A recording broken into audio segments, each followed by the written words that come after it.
Hello and welcome back to Shakesyear. We are working on the troublesome reign of King John, and we get to hear from the bastard today in Act 1, Scene 13.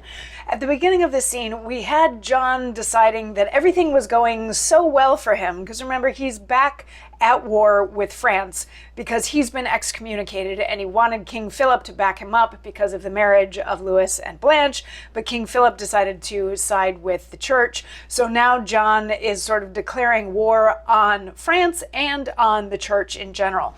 So he had sent Philip the Bastard to collect all of the money that all of the abbeys and cloisters and everything had, because he doesn't want to be giving money to churches anymore. And meanwhile, he has been actually fighting a war with France. And at the top of this scene, Act 1, Scene 13, he's feeling pretty good about himself. He's feeling like he's winning, and the French are running away, and they're just trying to protect their souls instead of actually fighting the fight, and this and that and the other thing. And he decided that the best way to celebrate how well everything is going is for him to be re-coronated. And Pembroke is like, yes, but that might be confusing for people who have thought that you were king all along, if all of a sudden we tell them that you weren't king, but you have to be recoronated, so now you will be king again. And King John is like, no, I want to do it. So Pembroke, you said that you would do this. Go make it happen. And most of the nobles leave, and the bastard, Philip the Bastard, comes in, and the king is like, so how's it going? How have you been doing with getting all the money from the abbeys? And Philip's like, I'm doing real well, I'm shaking them all up. And we, the audience, got to see that a couple scenes ago that got all sorts of farcical with people popping out of chests. So Philip is like, things are going really well. I'm getting the money back. You're going to be able to fund your wars, all this sort of stuff. And King John is like, that's great. Oh, I love it that we're sort of sticking it to the church. But what else is going on? What other news have you heard? And Philip the Bastard says, strange news, my lord. Within your territories, near Pomfret, is a prophet new sprung up, whose divination volleys wonders forth.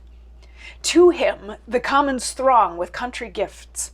He sets a date unto the beldame's death, prescribes how long the virgin's state shall last, distinguisheth the moving of the heavens, gives limits unto holy nuptial rites, foretelleth famine, aboundeth plenty forth. Of fate, of fortune, life, and death he chats with such assurance, scruples put apart, as if he knew the certain dooms of heaven, or kept a register of all the destinies.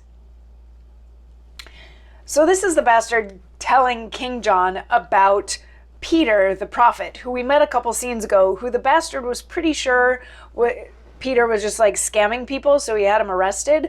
But now he's saying that the things that he has been predicting are maybe actually true. And he's been talking about what day people are going to die, and what day a woman might lose her virginity, and what day a marriage might fall apart, and all of these sorts of things. And he's like, he makes these predictions with such confidence. It's almost like he actually knows that these things are real and true and going to happen. And King John is like, oh, that'd be kind of cool to meet a guy like that. It's too bad he's not here. And the bastard's like, well, fortunately I brought him. He's right outside. Do you want me to bring him in?